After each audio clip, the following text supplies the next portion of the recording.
Welcome back to the Detroit is Different podcast studios. And I have somebody in studio that I'm definitely very glad to have in full effect. She is almost like a friend and cohort of almost everybody in Detroit that you would think to yourself is like, oh, this person's cool. They're doing a lot of great things. And when it comes to like just the art of where to have yourself in presence of mind and moving forward in business, moving forward in life, and building ideas, this is what she does. So I know you guys are thinking like, what am I talking about? What I'm talking about is at times, finally, you'll be in like a business conference, but somebody will come up front and they're going to do something to ground you within you. And you're thinking like, who does this? One of the best around our way. Dr. Rose, how are you today? Oh my gosh, what a great introduction. I go. am great, Kari. Thanks for having me on. It's Yes. my pleasure. Definitely. So for those that are watching, it's still kind of cold in the D right now, but it's about to warm up. We getting ready for all of these things in spring. Definitely. I am ready. Exactly. So I got to hit you with the classic Detroit is Different. Your family, roots to Detroit. How many generations deep are your people to Detroit? Ooh. My grandparents were part of the Great Migration. Okay. So they came here in the 40s. Okay. Yeah, early 40s, somewhere around that time. All right. Actually, let me take that back. I'm wrong. My mom was born in 46. She was about 7. So it had to be in the 30s. The 50s when they came. So she was born in 46 in the South, in Mississippi. And so they came here when she was about 7 years old. So that would be about 53-ish. Okay. Somewhere in 1953, yeah. All right. So we definitely got to talk about the sip. I got the sip. I'm a Mississippi girl at heart because both my mom and dad are from Mississippi. Yeah. Okay. But they didn't meet it until they got were up here in Detroit. He wasn't even living here. He was Wow. just visiting family, and he saw this beautiful woman. I know. He was like, I'm walking moving down the street. Nah, he called home. The story goes, he called home and told his family, I met me a fox. Wow. And the funny part is her last name, my mom's maiden name is Fox. Wow. So he literally and figuratively met him a fox. And they, a whirlwind summer, fell in love, and, you know, the rest is history. Ain't that something? Ain't that something? Yeah. All right, so both your people from Mississippi, your dad was up here just visiting. He was just visiting for the summer before he started college. He had a football scholarship. And, you know, he saw this woman walking down the street and, you know, they had a whirlwind summer. Wow. And my sister was born the following year. Okay, there we go.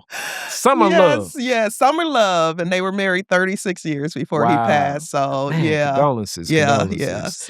All right, so I definitely want to talk a little bit about that rich earth place. Mississippi, whereabouts in Mississippi? Oh, my God. So my dad was born in Lena, Mississippi. That's probably about 40 minutes out from Meridian. And my mom was born in Vaden. And I've never visited where my mom was because all her people basically came up. But every summer, that was our summer vacation going or Christmas holidays to go down and visit my father's mom, you know, down in Mississippi. And so I consider myself, even though born, raised, educated, I'm a Detroit girl, but, you know, I am rooted deeply in Mississippi. I can cook my butt off. That's from my ancestors I'm with right it. there. I'm with it. And being that I got some family from Mississippi, Mississippi summers are definitely something that you need to prepare yourself so that for. red dirt, there's no smell like it, right? That red dirt, you got to prepare yourself for it. But one thing you're going to do, you're going to eat 3 times a day while you're there for sure. Yep, and definitely we kind of had these discussions on Detroit is Different before about like what's grown, where things are grown and everything. And Mississippi grows a lot of good vegetables. A lot of good vegetables down there. You know what I'm saying? When I think of, shout out to my grandma, Vicksburg, and so many other folks. Yes. I love it. All right, so in this space, your mom's people were already up here. What neighborhood? So grew up, you know, Cadillac, Garland. I was born on Garland. Okay. So, you know, back then, we were talking before we went on air because I said, this was your grandmother's place here. And I asked you, I said, did your whole family kind of grow up over here? Because that's what used to happen. So you talk about community. Where my mom lived, they were sisters. They all lived. They had 3, 4-story homes and had multiple generations living under one roof, Wow. So, but when my mom and dad, I think after my second sister was born, actually me, because I was born on Garland, then my mom and dad got their single family home. Okay. So they moved off of Garland, and we moved right near City Airport. So Wow. I'm Van Dyke and 6 Mile girl. Okay. That's where I grew up, and we were we were the first, or there may have been one other of the Black family that lived on that block when we moved in. Wow. So, that was when, people started just buying these single family homes and raising their families. But that's where we still have the house. My mom has been gone now for 13 years, my dad over 20 years, but we still have the house in our family that I was raised in. So there's a lot of good memories from that east side of Detroit over there. I love the east side, and you've uplifted something else that I've said about the east side. It's like almost everybody be like, I was about to say the City Airport. It's like it's multiple sides of this thing. Yes, absolutely. Yeah. So I was by the other side off of Van Dyke. We were that block where we actually had, when I was in elementary school, a plane crash on that block. Wow. Yeah. So like 3 doors down from us. So it wiped out a couple of houses on our block. I remember that day quite well. Yeah. I would definitely imagine. Yes. I definitely imagine so. So like City Airport, I in speaking with Marvin Beatty, the Detroit Policy Conference, he uplifted that some leadership is there and looking to do some different things. I know that for, definitely my young life or whatever, but a lot of my life, that was the airport, especially getting a Northwest flight straight to Chicago. A lot of people would Wasn't bounce that that beautiful? When I remember taking my kids when they were young, my first 2 to Disney World from City Airport, one of those big planes. Wow. Yeah, you couldn't imagine it now, but not at all. And shout out to the Tuskegee Airmen Museum that's there, but like, I guess everything like in space and size just looks different when you're younger. Yes. And now you're older. You're like, damn, this was the City Airport? That was the City Airport. It was. All right. So that neighborhood is definitely what I call like you may have been like could have went to Kettering, could have went to King, like neighborhood when I think of schools. Yeah. But what do you remember about that neighborhood growing up? I just remember I had a childhood. I think about it. It was wonderful. It was diverse, before it wasn't, a lot of changes, It was diverse. There was a lot of families. There was, the neighbors looked out for each other. I remember it was a time when my oldest sister went away to college, and me and my younger sister, my sister next to me, I was number 3 or 4. Okay. We decided since mom and dad were gone, we were going to practice moving the car in the driveway. Neither one of us had a license. Okay. At some point, that car ended up sideways. And I just remember the neighbor coming out from her house across the street was like, give me those keys. Like this was a time where you could be held accountable by your neighbors and things of that sort. But I just remember my parents, when I was younger, they were the block club presidents and vice president. They had a Cub Scout troop. So they were really into community and giving back to the community. I was just sharing with a friend of mine recently of how, my mom and my father, just kudos to them because they did not come from generations of educated individuals. I'm named after my grandmother who couldn't read or write. She was only allowed to go to school up into the 2nd grade. And I just even remember she lived in that neighborhood too. So I had first cousins, my grandmother, other, family members that all lived within that half a mile radius of each other. And I just remember even as a young girl going to, the grocery store with her, and I would read the paper and let her know how much something was or what the sales were and things of that sort. Wow. And so when I think about that and I think about parents who were so adamant about us being educated. We were like the first family on the block when home computers came out. I remember we got the home computers. I remember my mom buying a set of encyclopedias at that time that were thousands of dollars and, having basically like a library a makeshift library in our basement. And so that's where I was one of those kids. I played outside. So I was a very free-spirited kid, but I was also very hungry for knowledge too. So I could get both of those. I could go outside and play, and then I could come home, go to that basement, and just go through the books and just soak in as much knowledge as I possibly can. And and what I really appreciate with my parents is they didn't limit that to just us. So I remember when they had the Cub Scout troop. And I remember one day my mom decided, because none of the kids, other than my brother who was in it, had library cards. And my mom decided their meeting on that Saturday was going to be to walk the 1.5 miles to the nearest library that was off Van Dyke and Nevada area. And she signed each and every kid up to get their own library card. They all checked out their books, and that was just something that they really prioritized for us and for others, because they know that that was the key for all of us, is to be educated. That really evens the playing field, right?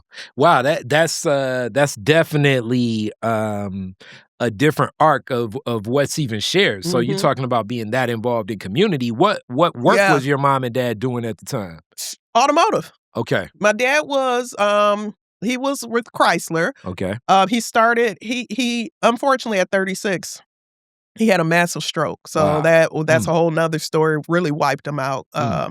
Couldn't walk, dementia, all of that. I became a caregiver with my other siblings when I was 12.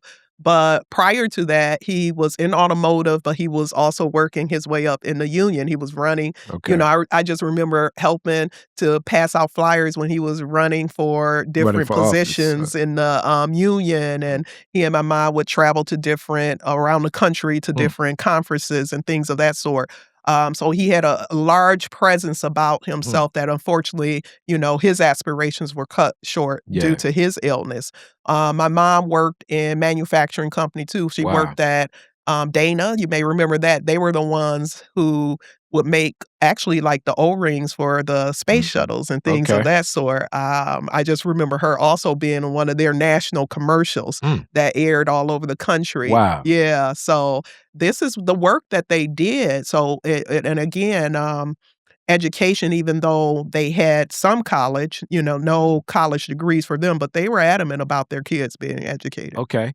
And with that also, just that time and balance when we think about being active. So, working and being active in community, leading a block club, it involves a lot alone, but then taking some leadership in Cub Scouts, being present still with the union. I can see that you've seen a very involved, organizing, and what would I say? Some parents that already kind of showed you as a child a lot of ways to move with different things going on. And of course, you don't appreciate it then. Yeah. Like looking back, I'll sit and talk to myself like, wow, that planted a seed. And I don't even realize it planted a seed. They even had us involved in politics. So when people would run for office, we would be, I remember going door to door with my mom and campaigning for individuals running for different offices in the city.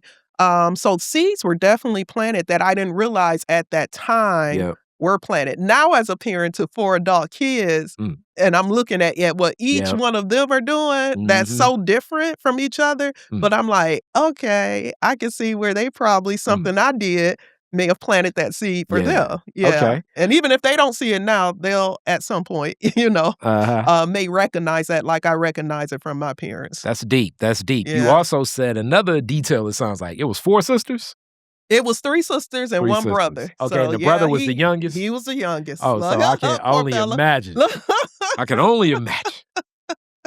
I can only imagine your father and your brother fighting for bathroom time. I'm just oh my gosh, you had 3 girls, and back then, you had 1.5 bathrooms in the house. So we were in a ranch house, a 3-bedroom ranch house on the east side. So it was like you got a bathroom upstairs and you got half of one in the basement. So, but we made it work. I couldn't imagine. No, I joke with folks and I say I haven't shared a bathroom with my kids since my oldest was, since he was probably 8 years old. Okay. Thank God. And we did it, but I wouldn't want to imagine it now. Oh, man. And also that does, you said family in the neighborhood too, 3 sisters. It was like any guy coming up just with his bike, it was probably tough. God. It's probably tough. Let me tell you, this was prior to my dad becoming ill, my oldest sister, we felt so sorry for her because she got the brunt of it. Because, she was at that dating age while he was still well. And I just remember one boy coming up and he's just like, Mr. Moten, my dad, let's just say, did not give him any mercy at all. And I just remember like, I learned like, don't bring any.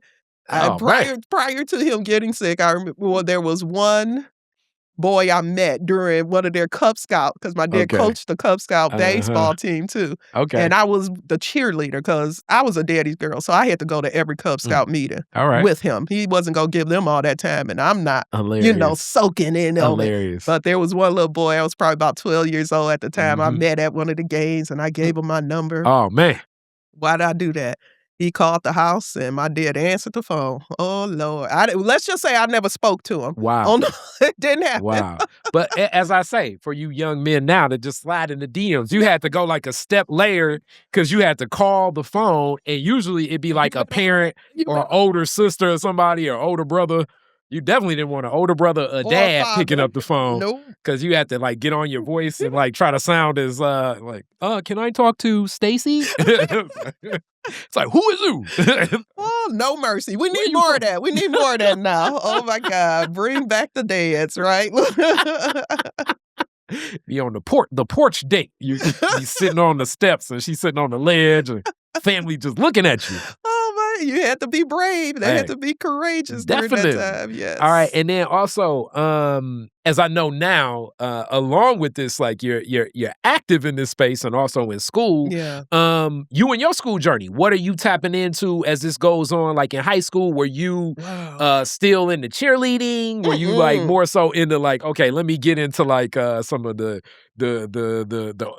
student council here and all of that? What was your focus? Let me get this clear. The cheerleading was only because my parents coached this team. So there was nothing girly girl about me growing up. All right. Okay. And people find that hard to believe now, but I was a straight up daddy's girl. Wow. My dad had a boat. So I was the only one out of 4 kids would get up every Saturday morning, 4 a.m. and go fishing. Okay, with him. All right, time out. For people that have never been fishing, especially from somebody that's from the South for real, what she speaks of is very real. Yes, it is. You know about it. You get up before the crack of dawn, and I would get in there. I knew I would put minnows on hooks. I knew how to do all of that stuff. Do you hear me? Well, I'm glad that you were one of the young people that appreciated that. Because I appreciate it. So sometimes you'll visit a family member down south, and they'll see you, and they're going to be like, yeah, we're going to go fishing tomorrow. You're like, what?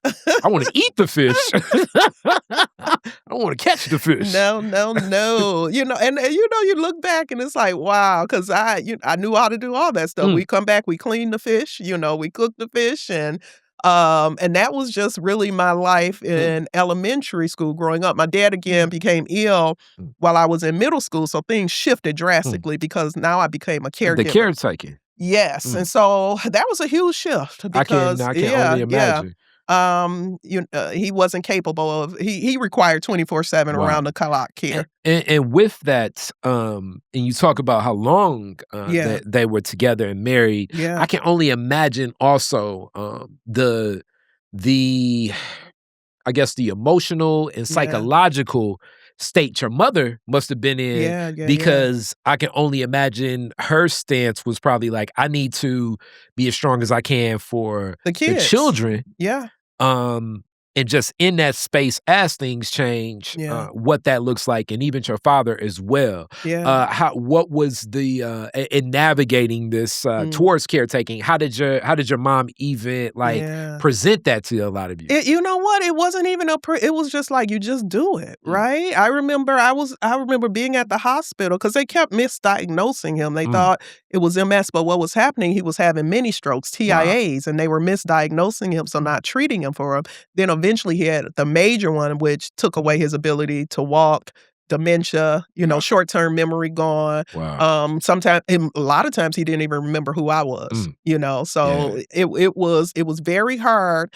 And I just did a news story last week where they were asking, how do you help kids cope with what's going on in the world right now? And one of the things I shared is that our children borrow their emotional set point and emotional regulation from our parents. So, I just remember being at the hospital with the doctor telling my mom, you need to put him in a home because he'll never be able to do anything for himself. And my mom pretty much like, this is not going to happen. My mom cared for him. He was 36 when that happened. He lived for 18 years and she took amazing care of him. And, I'm looking to her. And to her credit, it was like I said, we just had to keep going. But now looking back, and even as a psychologist, I look at it and I said, wow, I can only imagine the emotional toll that she had, but there was really no place, especially back then, she could go and really allow herself to probably even feel the emotional burden that was going on. But this also definitely shines a light so much on the faith that your mother must have carried. Oh my God. In those times, Absolutely. a lot of people speak of it, and it's needed. That intercession, that faith, the understanding, because we've heard that, especially back in the day, the whole thought process of like, you ain't, I mean, also sometimes elders be like, you ain't put me in the home. So it's like, all right, let's see how we organize the future of this. And I say that now, even, because I've counseled hundreds of people in now my 28 years as being a clinician. And I tell people, even as admirable as that was, I also tell people you have to, it's nothing, you're not giving up, or it's nothing to beat yourself up if you need to do that to a family member, because that is not easy. You understand? And that really robs a lot of people of even their life and health. My mama, I feel, to her credit, and that was completely her choice and decision to do that. But undoubtedly, it took its toll on her body physically. And I, in some ways, I'm like, would she have lived longer if she had, you can only imagine 24/7, you have to get someone up, brush their teeth, shower them, shave them, take them to doctor's appointment, feed them, put them to bed, and you're going to sleep and you waking up and doing that. As a mom to four, I know how hard that was with my kids. But the thing with kids is that, they're getting older and then they're getting more self-sufficient. So at some point that stops, right? But you can just imagine if this is something you're doing. And my dad was a big guy. He wasn't a small guy. So it took its toll on her health. Yeah, I've definitely been more present in caregiving with family members over time. Even, my grandma room. Yeah. So, you know what I'm saying? You in your grandma closet, you say, right? Yeah, I'm in my grandma closet right now. When you see me, this is grandma closet, and she had Alzheimer's, and in those same transitions, and now kind of connecting with other family members that have dealt with it, like every diagnosis is different. Every step will be like the same, and it was unique because even my Aunt Shirley, rest in peace, Aunt Shirley, she'd be like, you used to ride that hip, meaning like my grandma would always pick me up as a child, and I'd be like on her hip. And as things as she moved towards her transition and got older, like that whole thing flipped, where now I'm picking my grandma up and carrying her, from my mother, my aunt, so she can take a bath and everything. It just is like, just one of those things where these relationships where you stand. And I know at least with my grandmother, back to like you follow who's in lead right there, I'm looking at my mom and my aunt as like, this is kind of what sets the tone, that pace. And the pace. Absolutely. Yeah. But looking back, it's a beautiful honor when you're able to give back to the people who sacrificed so much for you. And now both my parents are gone, but so many of my friends, I'm seeing them now. What I was doing, early on in 15. life, I'm seeing them navigate that. And, there's a lot of empathy there because I know what it feels like to kind of see your parents kind of losing their ability to be as self-sufficient and independent as they were. And also, it's more sort of, spoke of, definitely in your field and others, that caretaking itself, it can be, it's a task. It's just the physical labor of what you have to do with setting up your schedule, but it's also the mind state of how you're navigating what's happening, how it's happening, especially when I think of this medical, where we stand in the medical industry today. Oh, So Lord. it's Yeah. going to be many tests. Yeah. It's going to be many doctors. Sometimes they'll say different things, and I'm gonna just be honest with you with the state of being so close again to Alzheimer and dementia. Yeah. Like if you're a patient seeking that, I mean, to see a neurologist more than 4 times in a year, that is probably, I know it shouldn't seem like this, but it's gonna be far-fetched. Yeah. You're Yeah, probably gonna see a neurologist maybe 3, possibly 4 times a year, even getting access to like a lead aide or nurse in reference to neurology and what those visits are and how that is. It's different. I'm gonna talk a whole lot more about it soon, but I just know, and you're seeing this, I mean, it's so much more information about listen, Alzheimer they and didn't dementia have, today they didn't, than back then. the 90s when let me just say this. One of the reasons I went into psychology was because I wanted to understand what happened to my father's brain. That's literally I was interested, I was fascinated in neurology, but they knew very little about the brain in the 80s. Very much so. When I started college, I started undergrad in 1990, and it was that decade, the 90s is called the decade of the brain because they learned more in that 10 years from 1990 to 2000. Of course, we know so much more now, but they learned more about the brain in that 10-year span than they had in all the years before combined. It was, so again, that explains why the misdiagnosis was happening because they didn't even understand that. So I wanted to find out about it, and that's what kind of fascinated me. Actually, that wasn't even my major. My major was journalism. My minor was psychology. But then when I became pregnant in undergrad, I flipped my major to my minor. Vice versa. Yeah. And you speak of this definitely like at that time in the 90s, like, so people kind of get, people be like, you be talking all the time in your podcast. I'm a Capricorn, so I got to give you context. Capricorn. There we go. Got to give you context. What's your birthday? December 23rd. Oh, you're one of those December ones. No, I'm messing with you. Christmas, baby. There we go. But got to give you context. So like a lot of those studies definitely, when we think about like leading up to, I would say even the 70s and a little bit to the 80s, technically anything that would have been diagnosed like that oftentimes would end up, as they call it, the crazy house. You know what I'm saying? So many people would end up in those facilities. Some of those facilities provided more resources, and that's a whole nother discussion another day. So like, and it will be looked at as like you say, they say like it's like God willing the creek don't rise is one of those phrases, and the other one is if I'm in my right mind, which was a way I think that definitely in our community is saying basically right mind means everyone that was not were people that were struggling with these diagnoses, but we had our own ways of recognizing and dealing with it because that's what would be said. And, back to that whole, you're more seen than heard at that days. It would be rare for a child to just walk in the room and be like, hey, what you mean, right, man? What that mean? You know what I'm saying? But that's usually what it meant, definitely in our community. So a lot of that stuff in the 80s was just... It was just, And, I go back and then as a 84, I was 12. So, that wasn't even stuff I should have been concerned about. I went from being this carefree girl, jumping ramps with the boys on dirt bikes or, just engulfing myself in knowledge in the basement to now this is some real life stuff going on.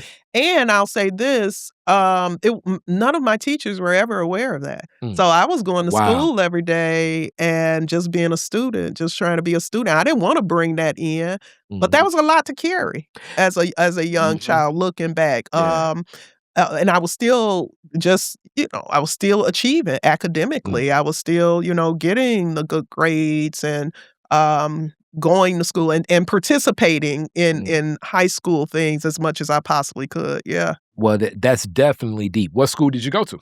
So I went to Osborne. The Bourne. I went to Osborne. Went to the Bourne. People find that hard to believe. No shame at all. People always say, "What? You weren't in Cass?" Yes, I got into Cass. Yes, I did. But my philosophy, this is probably that Capricorn brain too. I said I could go to Cass where I'm amongst a sea of just scholars. Yep. No shade to Osborne. Or I can go to Osborne. I was in the college prep. I said where I could really stand out and potentially get me a full ride at a college, which is exactly what happened. So, I went to Osborne. I graduated in DPS's top 3% of all DPS students. Wow. And I had scholarships from both U of M and Eastern Michigan University. Eastern Michigan actually was going to pay for everything. U of M is where I really wanted to go, but there was a $7,000 gap at the time.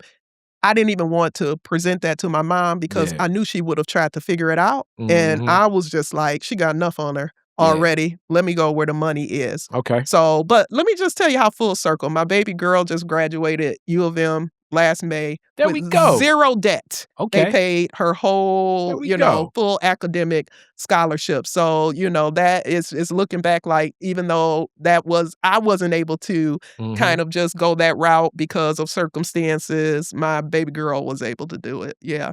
Well, I mean, I was born as a guy, Northwestern neighborhood school guy. I mean, neighborhood schools do present opportunities, just like what you said. As I started at King in the math science program, then got to Northwestern. It's just like, okay, this is a different reality. And similar to what you say, and really, I say this enough on the podcast too. All of the stuff you hear about Detroit that is dangerous and you don't want to get into, there's some truth to that. But it's so many other opportunities. And usually, especially when you end up going to a school like a Osborne or a Finney or Northwestern, it's clear delineation. So if you, as I say, the streets is hiring. If you walk that path, hey, there's a lot of that right there, right? But it's also this whole other path, and even the people on that other, down that other street will know you, and they're gonna, you can have a lot of respectability. I know a lot of guys feel like you gotta be a thug and all of this stuff, but not necessarily. I mean, it's depending on how you move and navigate it, how I've seen it, and not just for me, but for others. And you get kind of more of a, what would I say? You're gonna learn a whole lot more, like I say, of like what the pulse of a city is if you're at a neighborhood school. If you're at a neighborhood school, you just, more well-rounded. You definitely are. And I think also there's a level of respect that even those who may decide to go in the hiring of the streets route, right? You got that right. That they have for individuals that they see are, have their nose to the academic grindstone, because I was never, call it God protection or what have you. I was very well protected.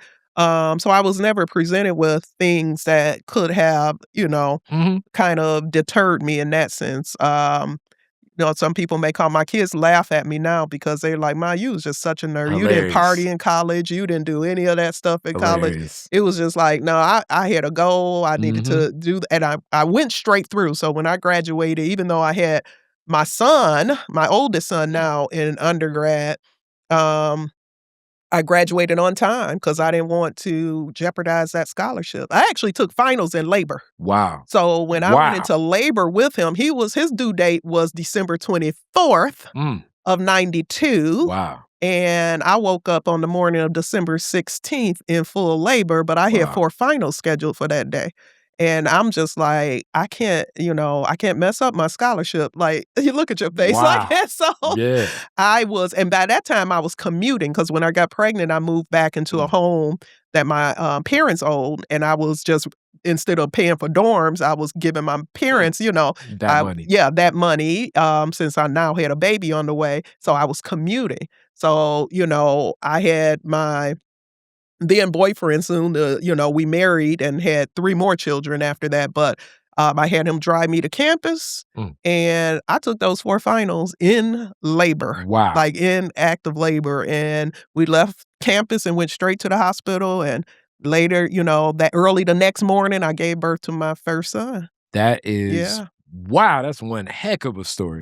I can think, and then also the whole time I'm thinking too, they talk about like, like if if while the child during those 9 months, if you speak a different language to the child, or if you play music, you're gonna impact. So I can only imagine it's like he's getting like graduate level. Listen, Kari, I had a child with every degree. Do you hear me? And since we only had 3 degrees, and I got 4 kids, the last one I decided to write a book. Oh, so man. yeah, but full circle again. My son that I had graduated from Eastern Michigan University. There you go. And Eagles. he actually is a therapist himself. See, he was like, I know this from somewhere. Yeah, I know this from somewhere. So he's a great therapist himself, working with a lot of adolescent young men, and he coaches basketball teams and things of that sort. So yeah. All right, ain't that something? He was like, well, just introduced to it and like, well, I think Carl Jung would say this.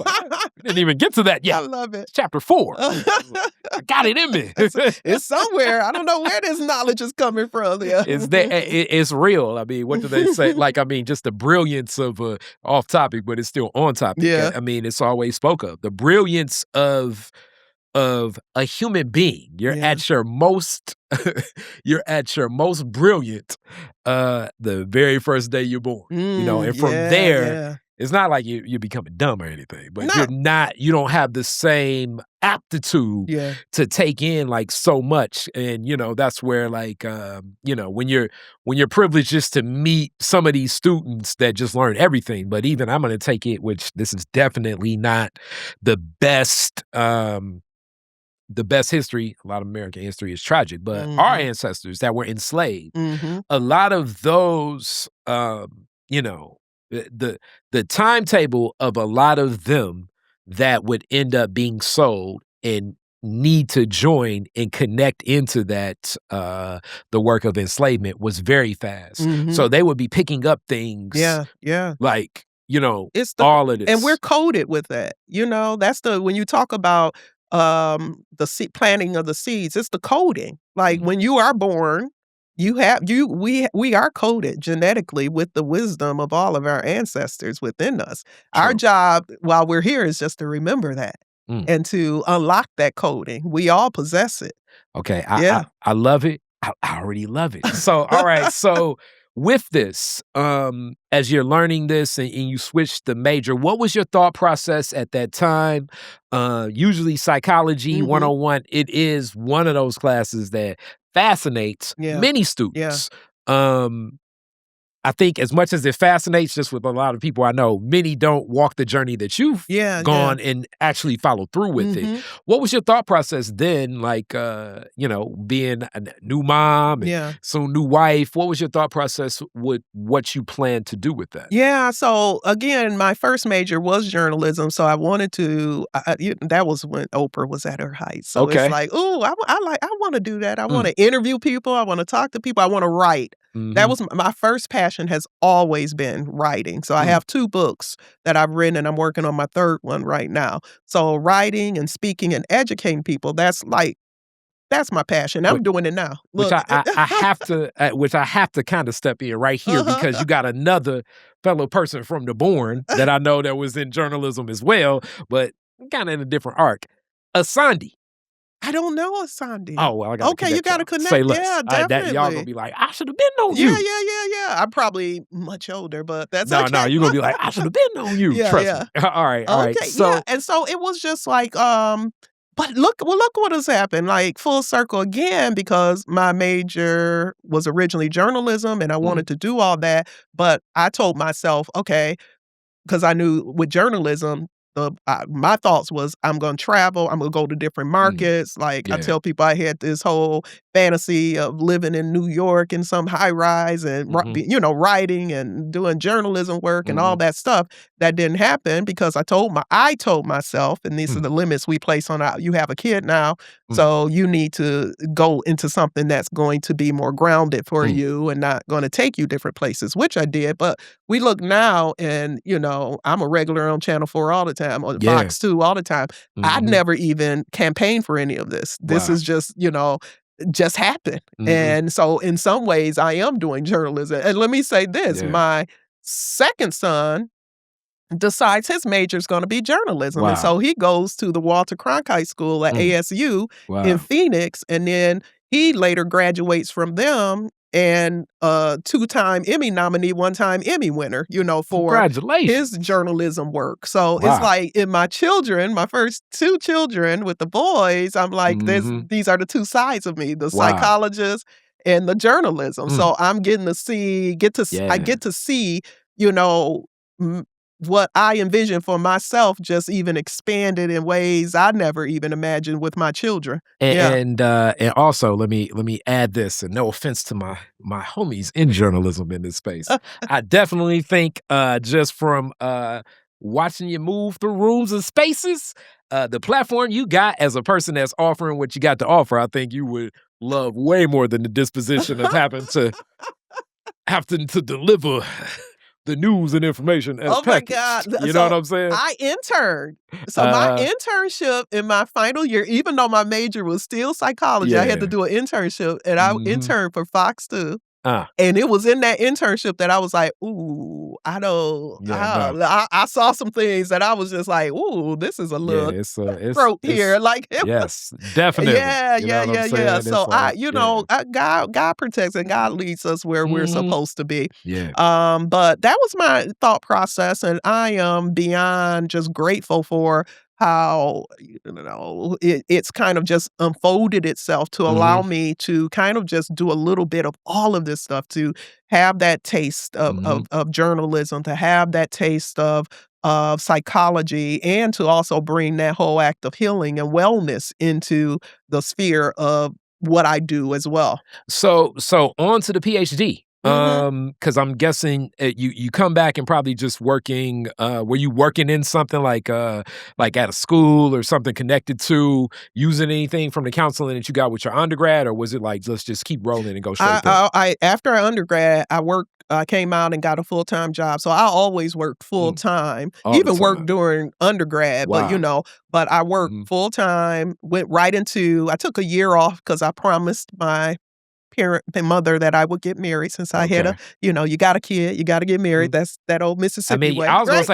gonna say, you got some family from Mississippi for sure. It's just I remember that when I got pregnant in undergrad, it was just like, you need to get married. Like, and I'm like, Mom, I'm still in college. If I get married, then I lose my health insurance. That was my way. Hilarious. That was my way of buying some time, but I had to keep my, obligation. Probably not the most romantic story in the world, right?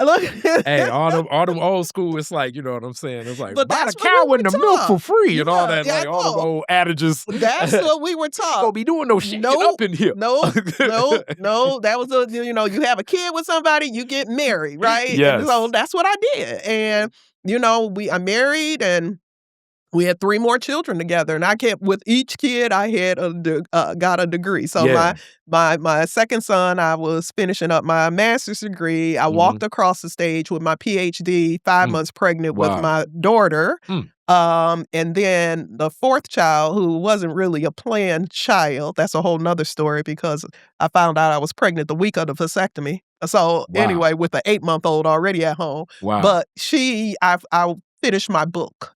I was finishing my book when she was born. So I've been moving my whole life. It's just my nature. People always say, you do so much, but that's what I was put here to do. I'm with you. But I'm also, it's that Capricorn mentality, but I'm also, as I get older, starting to appreciate slowing down a little bit more and just really appreciating the fruits of my labor. Because oftentimes when you're in it and you're just moving and you're working so much, you don't realize that you are achieving some of the stuff you set out to achieve, because when you're in the midst of it, you're not seeing it. Definitely. So slowing down gives you the opportunity to kind of slow down and take a step back and really look at, oh my gosh, look what I've been able to build. Look what I've been able to influence. Look what I've been able to impact, not just in my lives or the lives of my children, but in other people's lives. And some of it is often, this is definitely, I'm getting up there, the wisdom that speaks of this, but it's true.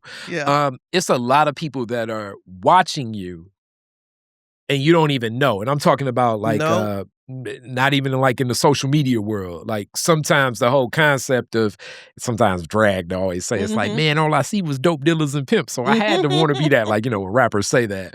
I'm not saying that, it's some validity there, but it's a lot of other people that exist in these communities that people are just looking at. The kids across the street, like everybody's always like, man, you know them kids? It's like, because I got them some books for Black Read Day. Shout out to them with Pages Bookstore. So I was like, I'm gonna go and just get some books for the kids on the block. You know what I'm saying? And just like especially young people, because young people, like so much in that mind of with time, it's a lot of people watching and you just don't know. Realize it. Yeah. You don't realize whose lives you are impacting. And I recently I had a workshop I put on in January. It was a sold out manifestation workshop. And there was someone that showed up there. And I also taught college as an adjunct professor for 12 years. From the age of roughly about 28, 29. I was like 28, 29 teaching college classes. I mean, you almost look like that now. So they was like, you in high school. It was like, how is a high schooler gonna teach me something? So one of the participants stood up and she said, you were my teacher, my one-on-one teacher, and you changed it. And she shared something I said to her that changed her life. And I was like, oh my God, like you don't realize that. I've had people come up to me to say, your mother did this for me and it changed my life, or your father did this for me. I remember your parents and this is what you just never know what impact you're having on the lives of other people. So when you talk about going and getting books, and that's one kid or two kids in that group that's getting it, 30 years from now, they're going to remember, what that meant for them. And that's why it's so important for us to understand that it's so much bigger than us.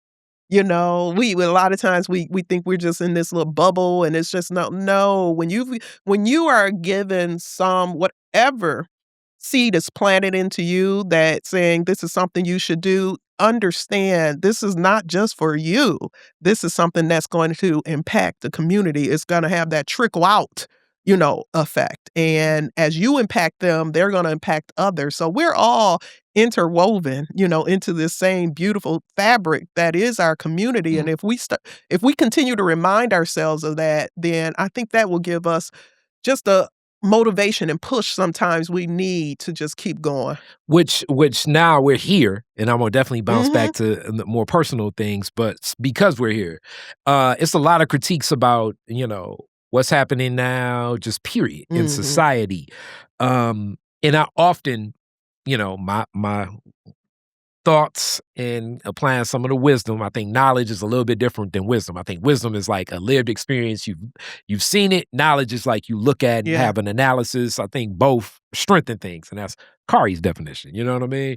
But at this time, a lot of the critiques are so much of some of the disconnection, even in this world of social media, because human beings, we're social creatures. But during this time, kind of through a lot of these devices and social media, it's very hyper individualism, but it's so unique because in this same space, people still feel so unseen. Yes. I'm definitely very interested. I'm sure you're already probably like touching some of this data, but like what a lot of the studies will say about just the understandings in the arc of like, how people look at themselves, where they stand, how they feel they appear.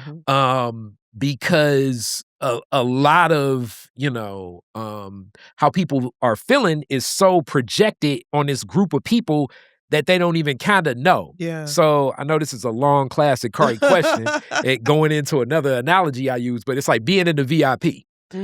You want to be in the VIP so the people that aren't in the VIP can see you in the VIP. And like in your mind, your thought process is like, now they like, I guess, give some prestige to who you are. Yeah. But if you don't have a regular section, you don't even want to be up there. You only want to, yeah.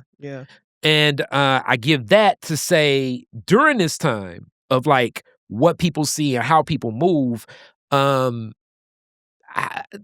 I'm sure you're just observing in this hyper individualism that I see. Like how have you seen some of the most healthy ways for people to like kind of build community in new spaces? Meaning you ain't with friends, you ain't with family, it ain't necessarily the person you work with, but you have to connect with others. You have to connect, yeah. It's I just remember many moons ago when I did teach at the college lecturing on, and this was long before social media made the burst that it did, but the paradox of progress, right? And the paradox of progress is, as you mentioned, we are more connected now than we've ever been, yet we feel more disconnected than we ever have. We are more connected. I can go on our phone now, we can connect with somebody on the other side of the world, but the Surgeon General, years ago, before this new administration, the Surgeon General indicated that loneliness was a national epidemic. Yeah.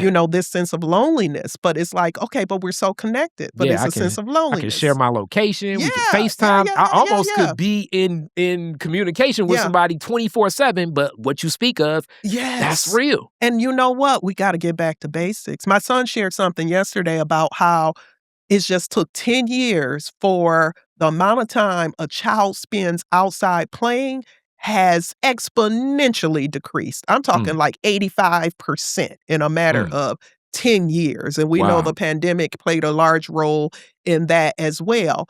But it's like, these are the connection, and I'm talking about the real connection. God bless the fact that we're able to have this technology that is amazing, but technology cannot replace human connection. This is what fuels us. This is even on not just even on a social level or spiritual level, but even on a biological level. When we're able to connect with people in person, with community, it releases the oxytocin, the feel-good chemicals in our body. It releases the serotonin. That's the chemical that's involved in that people take their antidepressants to help boost their serotonin, where we can get those things boosted by just doing the things that we're avoiding doing because we have this screen and we're thinking we can get it from there. We necessarily can't.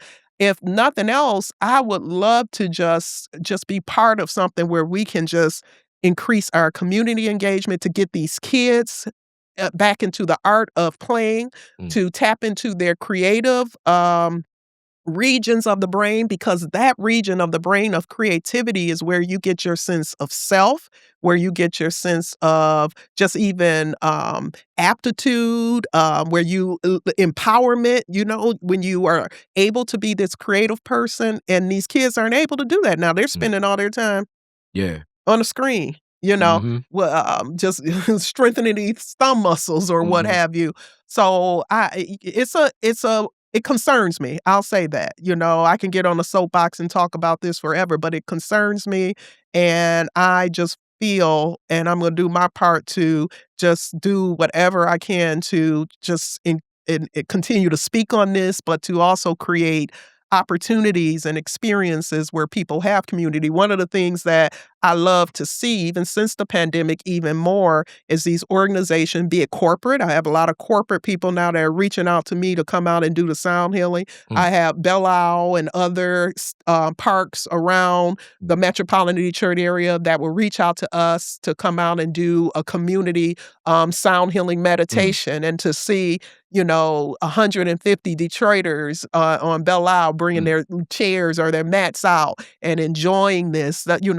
That's just a feeling that you cannot describe, of people being able to just connect and tap into and release and just, return to. It feels so good because this is part of our DNA, especially as people of color, is connection. It is family. It is community. I completely said this before. Like, it was so many other kids over here. Like, a lot of my skills that I've learned and how I carry myself in communication, starting conversations with strangers. It's like I was learning that as a child and just navigating certain spaces. Like, even the whole concept that a lot of the diagnosis of, they'll say like, I guess now it's not even spectrum. It's like, I have a neurodivergence. You know what I'm saying? It's like That's almost like that's the hot word now. Yeah, it's like every 2 years I end up in some space where, I'm usually gonna be real. Some white person says something new and you're like, what is that? And then you gotta find out and it's like, oh, that's what that is. But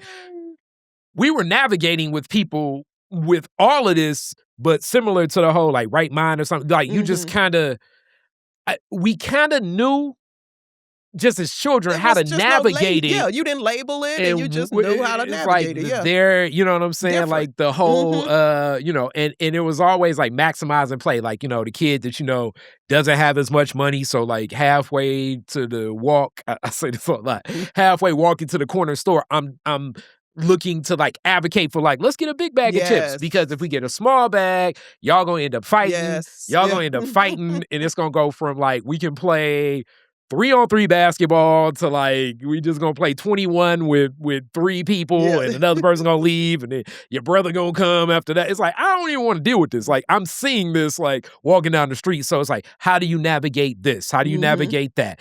Even the whole like, okay, you gonna ride, I'm gonna sit on the handlebars. Like, how do you go through like these are things that I'm a kid.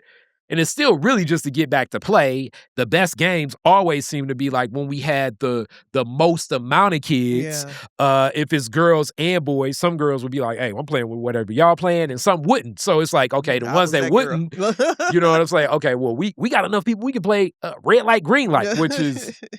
I don't even know who made up these games half the time. But red light, green light was fun. You know what I'm saying? But you needed enough people, because if you didn't have enough people, it's like, man. Listen, we had enough games, so regardless of the number of people you had, as little or as many, we could figure out a game to play. But what you're describing, when you talk about that, that's not just critical thinking. Okay, that's empathy. This kid doesn't necessarily have the money. We know that just from observation. Every time the ice cream truck come down the street, they're not able to get something. So let's get something that includes them. That's empathy. That's critical thinking skills. That's social responsibility. That's all of that stuff that you're developing and not even realizing you're developing that.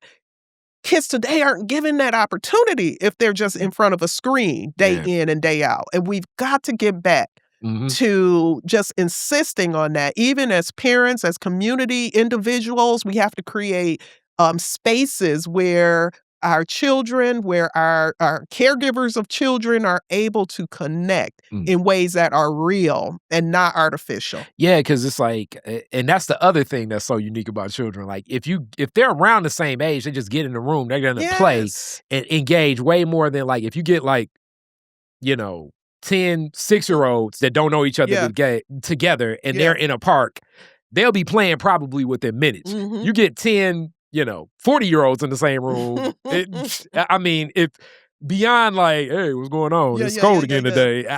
We probably going straight to our phone. Yeah. And let me say this, because you're so right about that. But unfortunately, what we're seeing now is you get those 10-year-olds in a room and they're like in that not same space. The pandemic did a job on social development.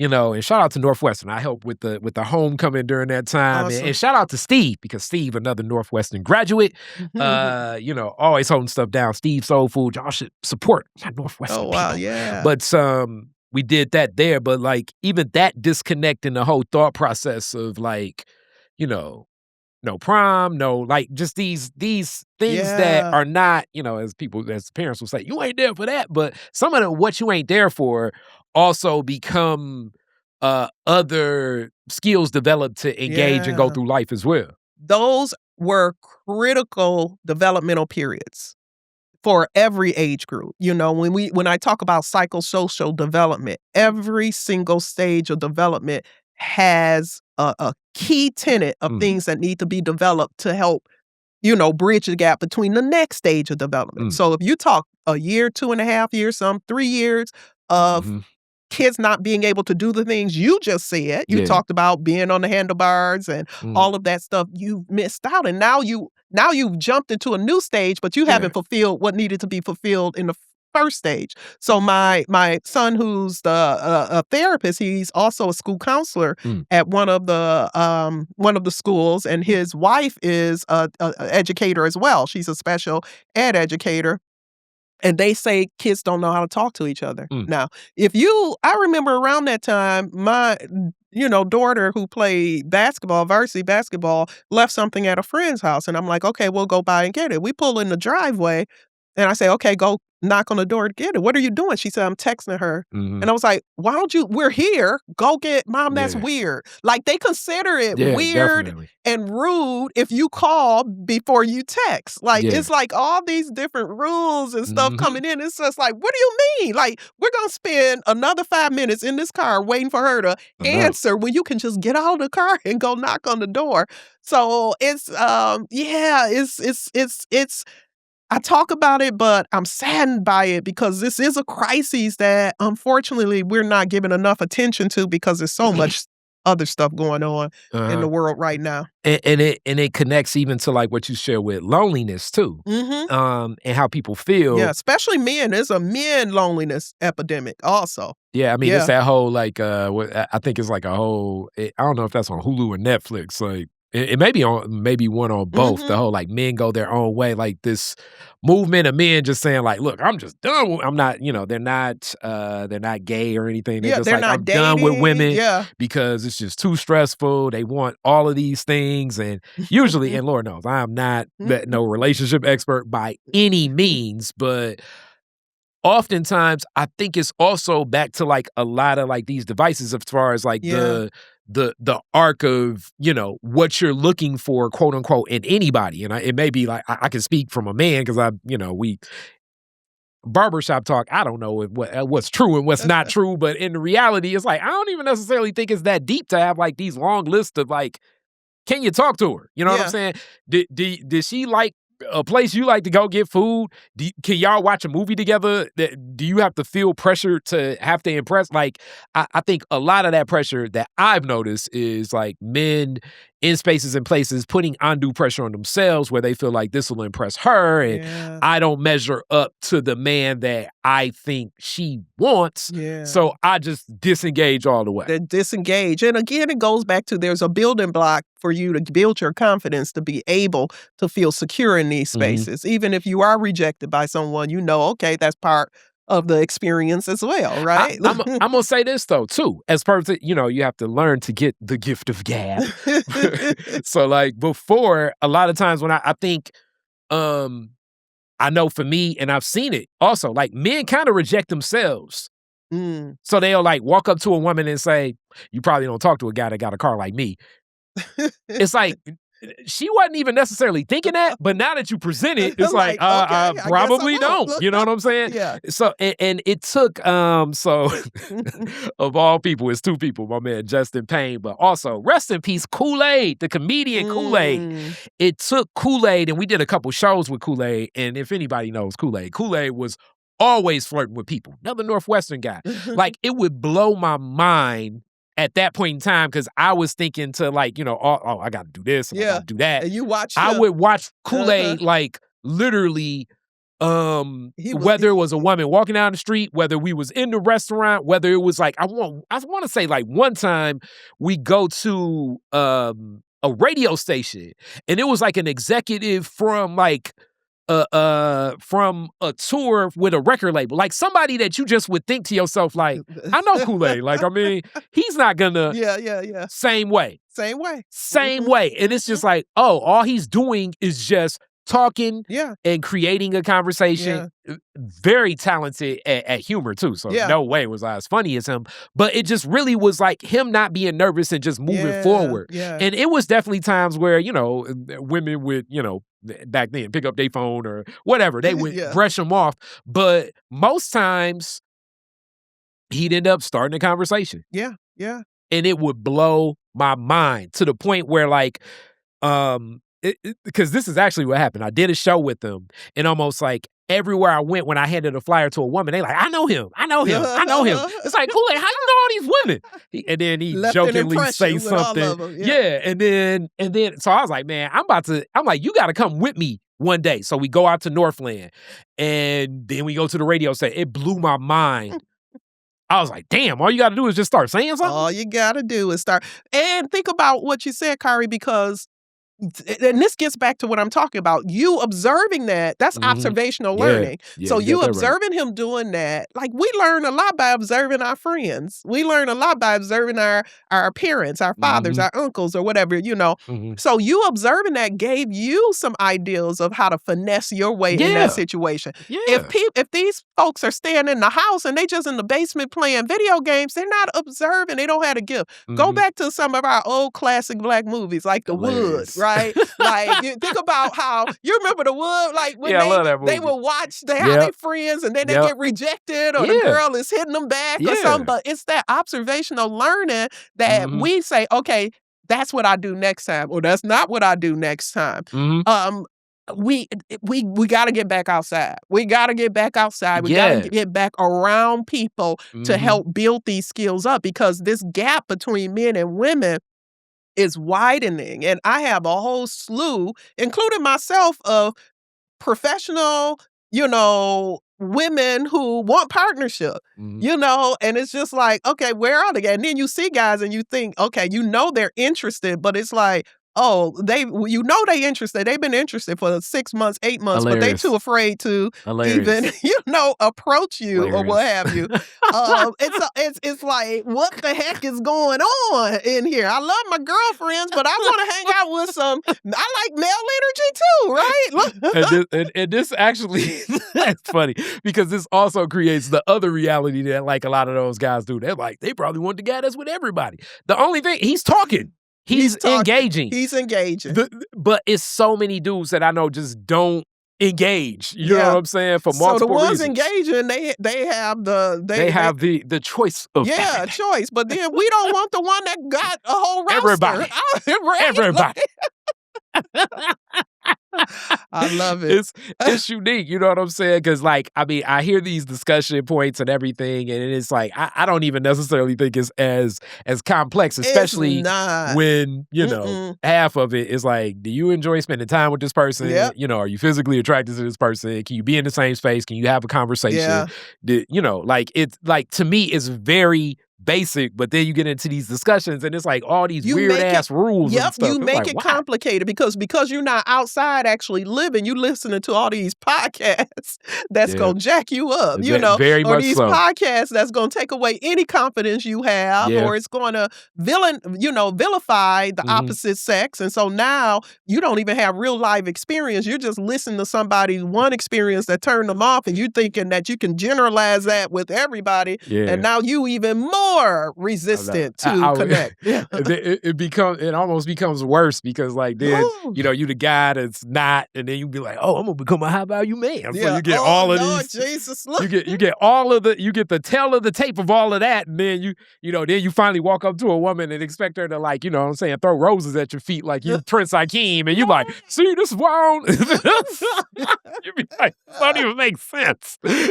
We gotta do better. Engage. Yeah. Engage. Engage. And I think it's the same thing even in business. It's like the same way. I think people shoot themselves down with business as well.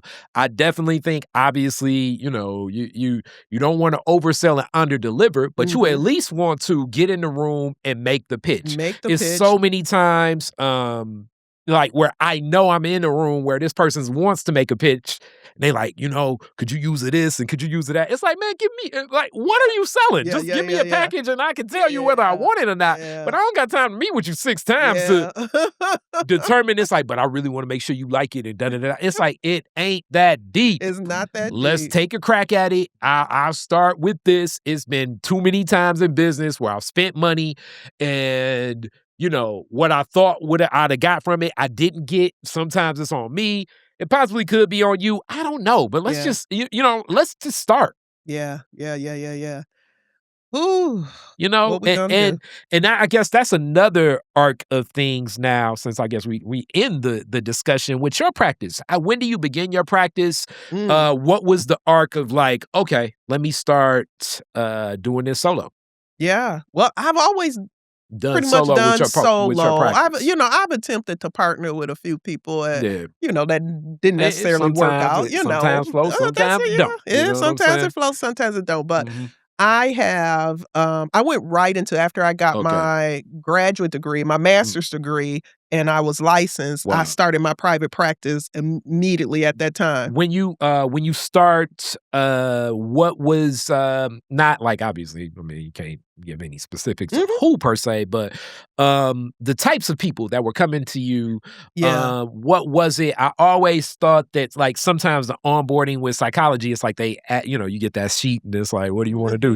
You wanna find love, lose Yeah, yeah, weight, yeah, get a yeah. All job of or that, whatever, all of the you know what I'm above. saying? So, like, who were some of the people, that connected with you I had a first? diverse it Mm. was very diverse. When I go Okay. back in those early days, I had of course, the majority has always been female and Mhm. majority Black female, but I had white men Mm. coming. I had, the probably the least amount were Black men, which Mm. has changed because Okay. over the years, it's more and more Black men are coming in on their own, which Mm. I love.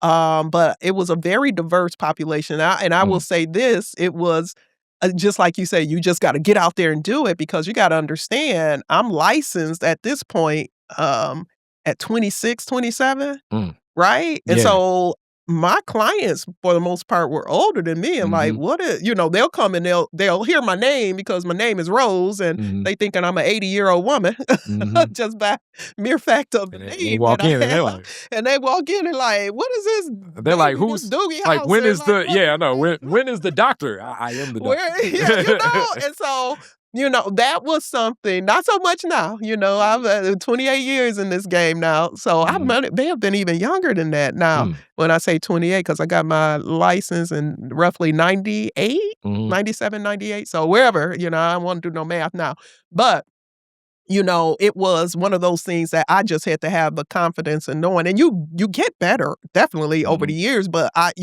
had to have confidence because I remember times I would try to make myself Yeah. look older Mm. so I could be more well Uh-huh. received, if that makes You sense. had on, you had the pearls that be tied together in a brooch. I'm showing up in a suit. Yeah, exactly, right?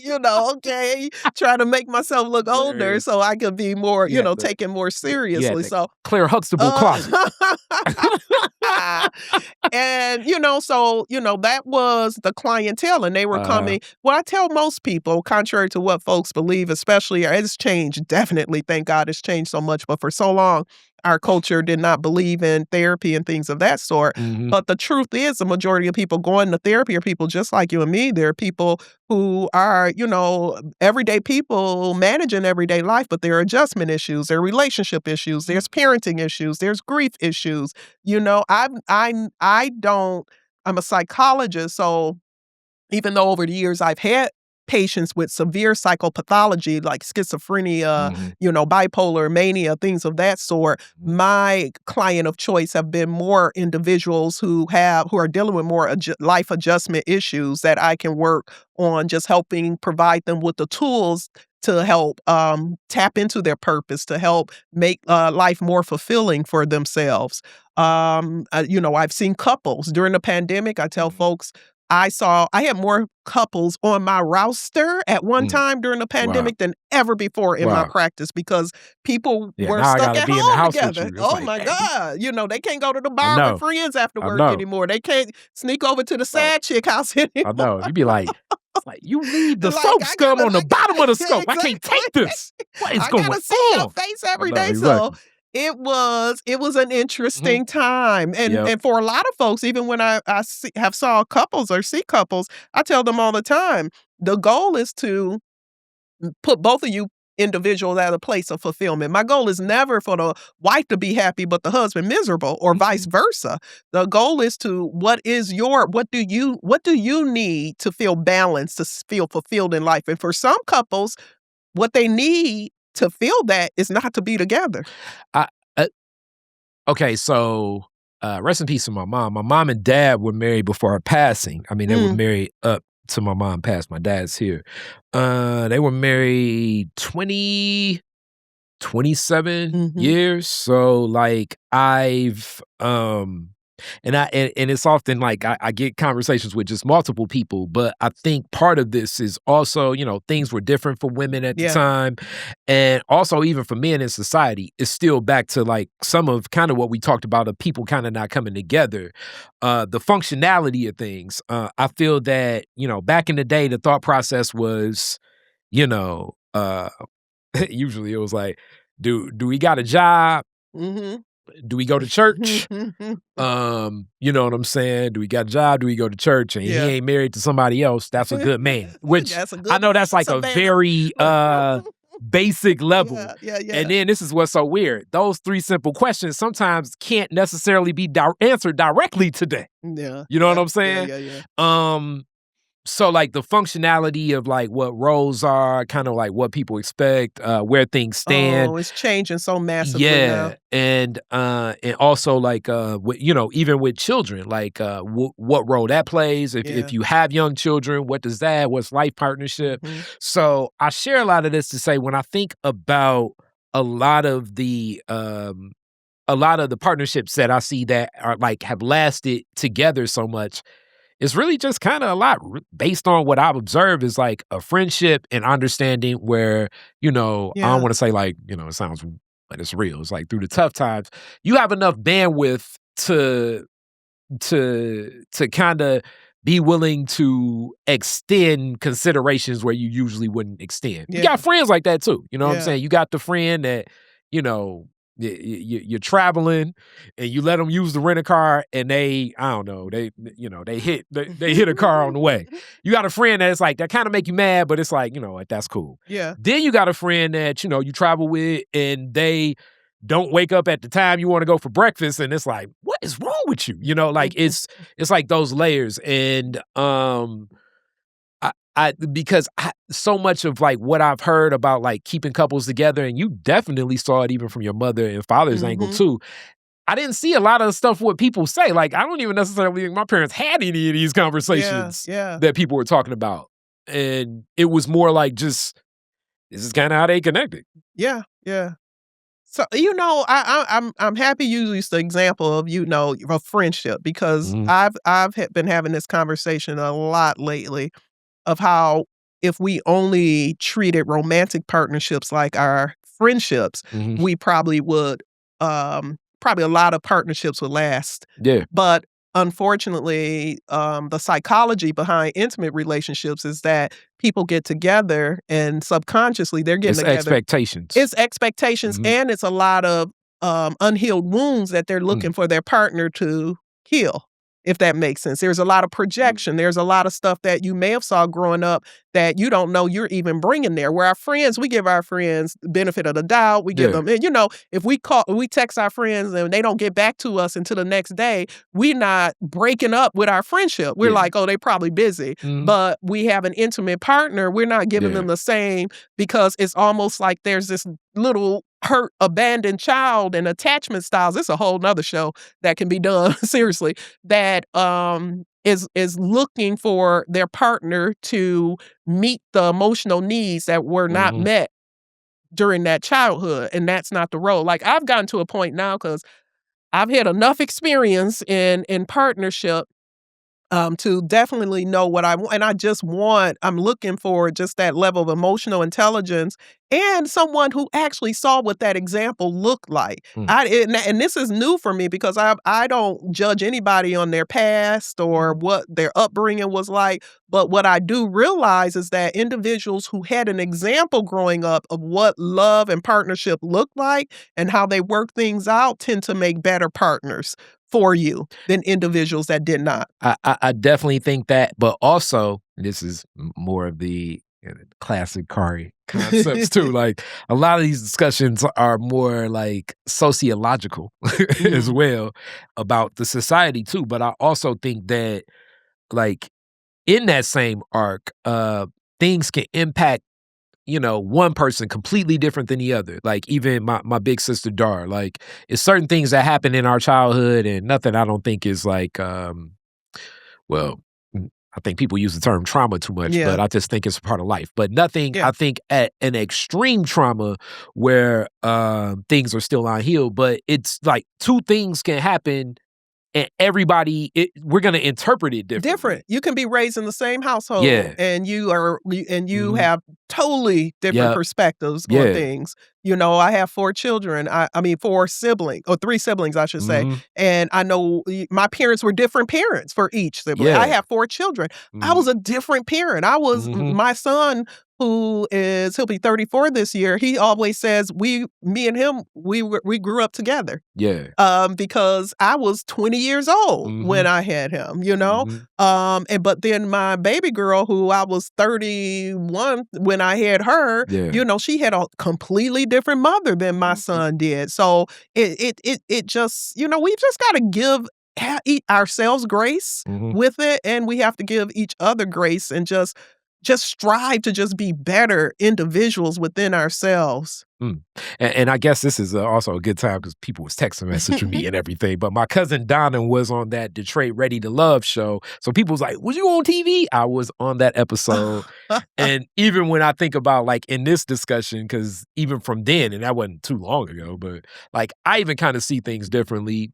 But certain things just stick to you, like, because it's like what family says. So my mom and my aunt, a lot of just, you know, it said like families get married, not you're marrying the person. So my main question to Vince on that show was like, yo, you know, what role do you play in family? Because Donna played like a pretty, she played a pretty heavy role. And I know, like, you know, I know people was like, what you mean? It's like, it matters because if you're the person in the like I say, if grandma go to the hospital, are you like the person that gets called that night? Or are you that person that gets the call the next day? If you're the person that gets called that night, and you're with somebody that gets called the next day, because I've been that night person. Sometimes that person that gets called the next day, they're not even in the same frame of reference. And I even remember this where it was the opposite. I guess I'll get like a little bit more personal with this.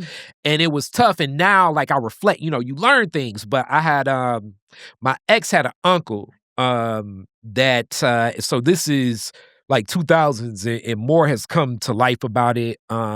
He had HIV. And at that point in time, I mean, this is like the late 2000s. A lot of the medicine I don't think was like as available, especially for somebody like him that, like, you know, struggled with addiction and other things. So it would be like certain times where you could have to tap in to like get to this medicine. And sometimes those places, like the distance and driving and everything. So, you know, you chilling. I mean, you know, it's my lady, you know what I'm saying? It's late. He calling every other day. You know, and I'm like, all right, I'm gonna take him this time. You know what I'm saying? Which I look back at and say, I should have had more wisdom. But you know, you learn, you live. And it happened, but it still ain't really that exchange, especially in that bond between, you know, between niece and uncle, and then where that caretaking stands. So that definitely created a lot of discussions and challenges in reference to not just me, but also the whole family as well, and where family stood in her life. So like stuff like that, I think in navigating, it kind of matters because it's other people out here where I'm not saying they're like dismissive towards their family, but they don't understand. They don't. And again, you know, and I don't know how old you are, Kari, but, you know, like I said, I'm at that age where so many of my friends now are caretaking for their parents, or you got to make sure your parents have groceries or take them to the doctor. And, you know, you talk about partnership with somebody, you got to understand that. Or like you said, you have children.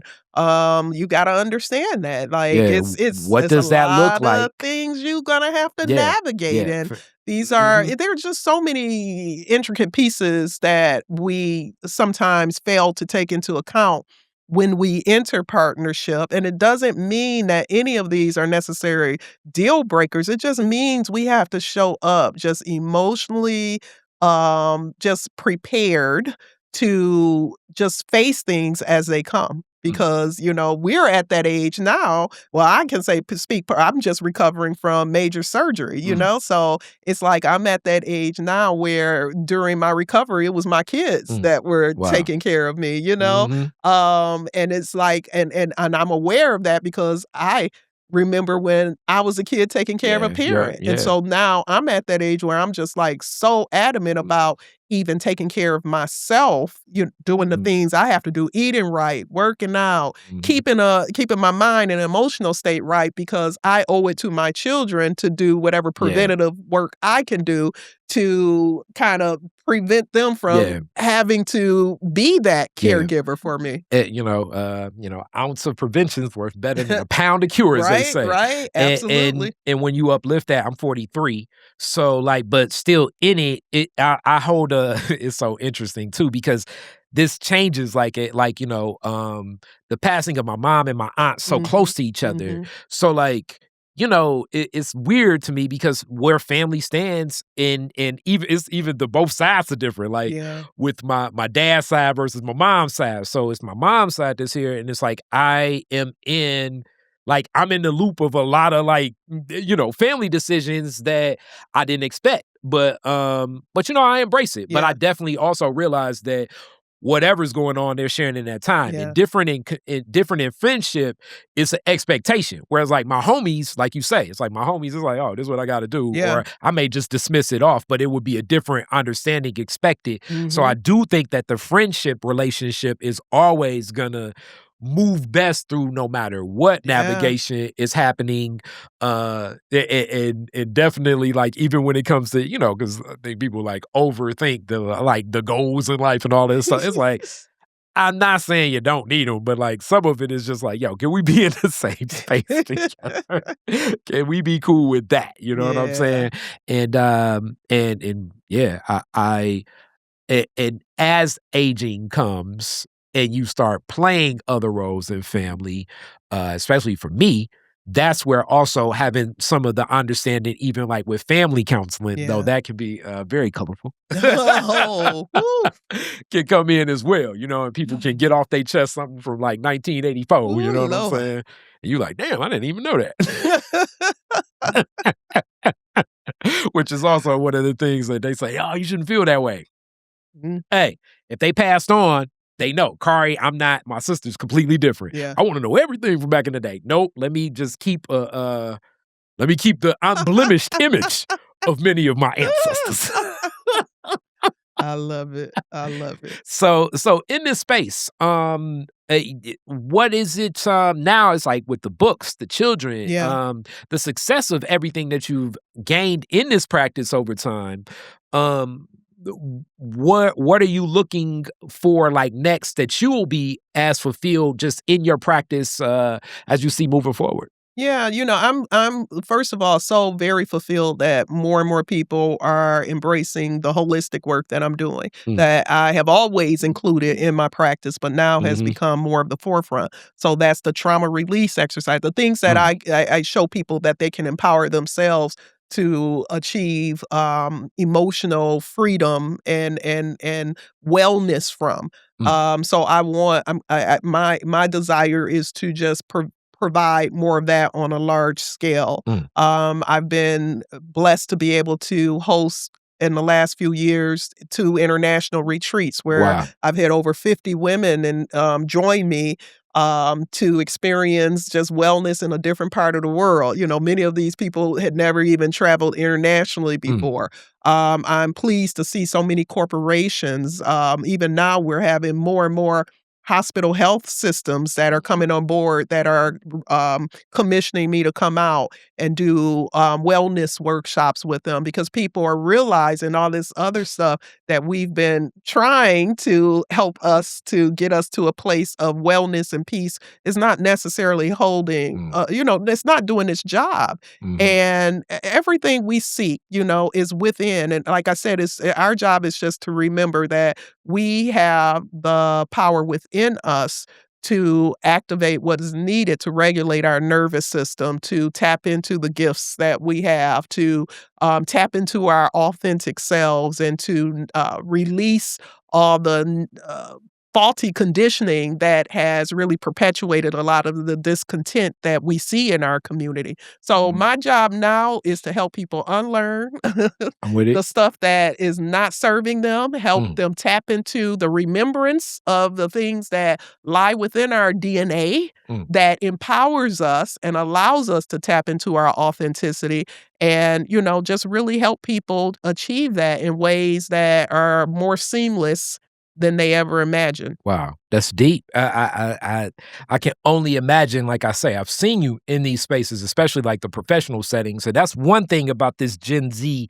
that definitely moves forward. That Yeah. whole work-life balance and burnout. Yes. They're definitely taking a stance way more than like I I applaud always them. jokingly say this. It's like back in the day. I mean, I started working at the basement of Wayne State in the Taco Bell. But like back in those days, like it's like your motivation was like, yo, check. Yeah, exactly. And now people are prioritizing their emotional wellness, which is, I applaud them. People can criticize them as much as they want to, but this is where we are seeing so much discontent in the world now because of that. People are not emotionally well. You cannot be emotionally well and do the things we're seeing now. If people were emotionally well, we would not have Epstein files. If people were emotionally well, we would not have unnecessary wars in this world going on. These are just a bunch of people in adult bodies that have never really tapped into their wellness, and they are just exponentially expressing their discontent, which is affecting us all.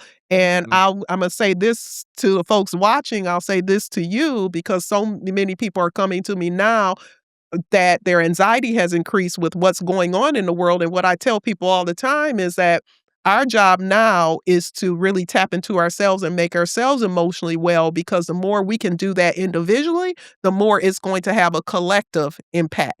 So again, we're all connected. That may sound woo-woo to folks, but science is consistently showing. When I started doing the sound healing meditation at my practice over 8 years ago, people were like, what in the world is this woman doing? This isn't psychology. This isn't science. Now we have all this body of evidence now from studies that are being shown to show that this is, frequency and vibration is impacting. U of M are doing studies showing how cancer cells are shrinking using frequency and vibration, and there's so much more every day, more body of work coming out to show how the work that we do within ourselves to regulate our nervous system is not just impacting us individually, but as a whole. So I tell folks also, we want to see the world change. Start in your house. Start with yourself. Then start with creating this environment of wellness in your house. And we can see how that just starts to even expand itself out to the communities, to the cities, to the region, to the world at large. Yeah. And as you speak of that, a couple things naturally come up. So it's tough because in some of those spaces that are built on like more communal healing or justice movements, it's not difficult to find some people that are looking at taking on tasks that are larger than themselves to not walk back and just kind of center themselves around what's closest to them. I'm not saying everybody. I'm just saying that does exist. And I mean, it's a reason why the Serenity Prayer exists, but it's one of the ones that really, it does wonders. Take control of what you can control and have that wisdom to know the difference of what you cannot.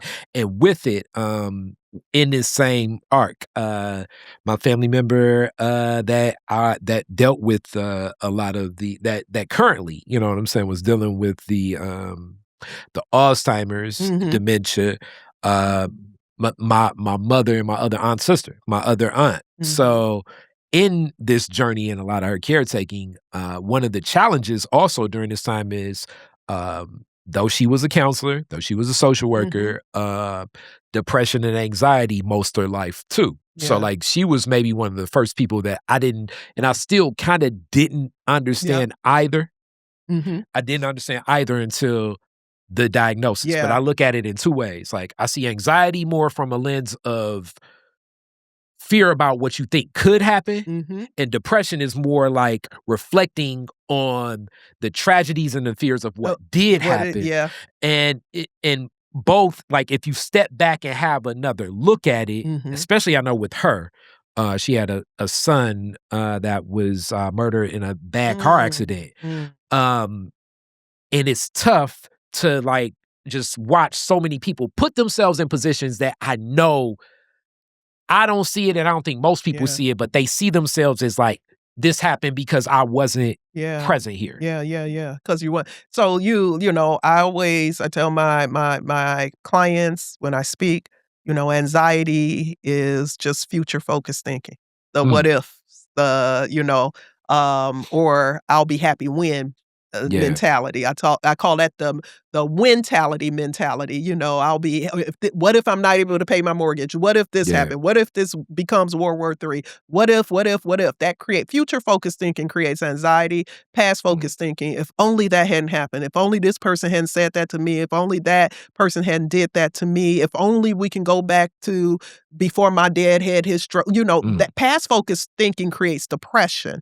So the work that I do in trauma release, in the sound healing meditation is helping people to get to the here and now, because it's when we have a mentality where we're focused right here, right now, sitting here with you, I'm okay. There's no reason for me to be anxious. There's no reason for me to be depressed. We're here, we're connecting, we're communicating. The more we can learn to be present, and this is what getting outside helps us to do, being in nature, being in community helps us to be present. You think about the time we talked about cooking earlier, bring it full circle to the interview when the times I was in Mississippi with family and we sitting around eating together. The times we can be present is where the gifts and it's where the beauty and it's where the prosperity is, where the abundance lies in life. But for so many of us, we have created this mentality or this awareness where we are not even able to be present. And the more we can learn to be present in the here and now, the more we'll be able to attract more of that beauty into our lives and the lives of others. That's beautiful. That's beautiful. And I know we get into a close. I give you overtime. And I also want to uplift this one too, because I've seen this too. It's very scary to be when this happens and that'll happen. Because it's kind of like I've seen the biggest, as they use the term, crash outs over that type of behavior because the thought process was when this happens, this will happen. But you could have embodied, shout out to Sterling Toast, you could have embodied the emotions of what you think would have been there right now, right here, and you're going to attract it. You better preach. That's the quickest way to get to what you want, is to embody the emotion of what you think you're going to have when you get there. Tell people that all the time. It's not that thing you want. It's that emotion you think you're going to attach with when you get that thing. So people say, I want the new house. No, what is it that new house? Well, I'm going to feel settled. I'm going to feel happy. I'm going to feel, accomplished. What can you tap into right here today that helps you feel settled, accomplished, and fulfilled? If you can attach to those emotions right now, that new house is going to come to you with more ease than you ever imagined. So stop looking to it as this future thing you have to create or grab onto to get that that feeling that you want. Tap into the feeling in the here and now, and all that other stuff. You just magnetize yourself to attract all that other stuff to you. And you putting those fences up against those emotions. Yes. And you're going to get it, but the fence is still up. Because it can't come to you because you're thinking, oh, it's got to be attached to this house or to this person or to this relationship. Job, and it's or not. Tap into it and watch how easily it flows into your life.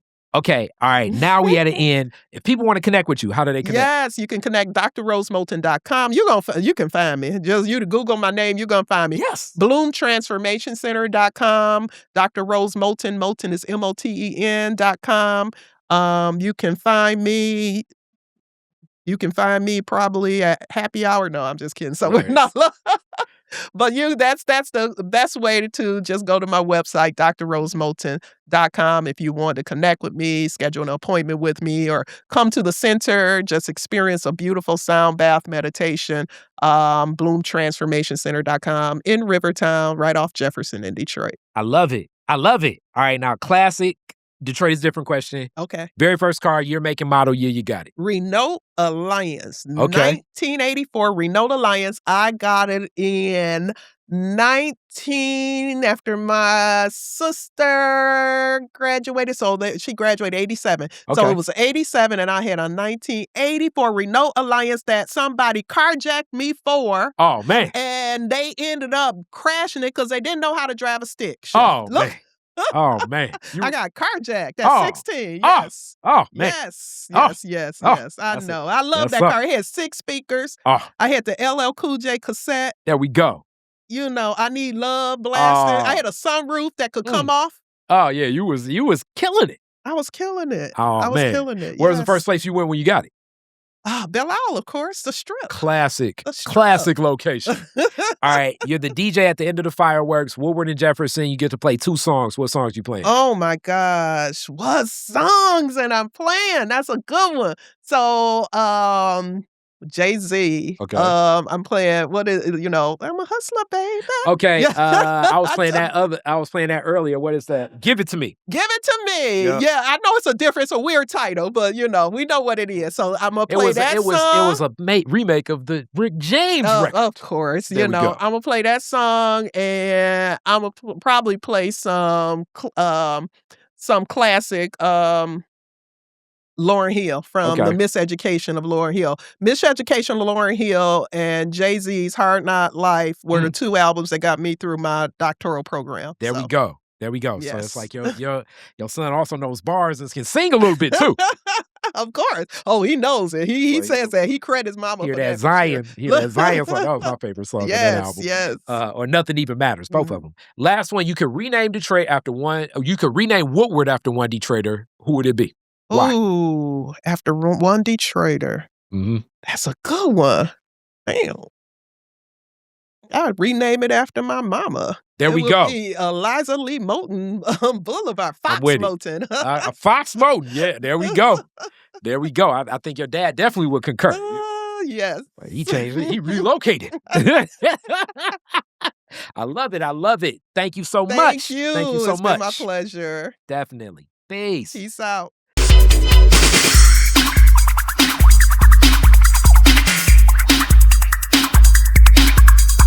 Detroit's different. He ain't Charlie Marlin.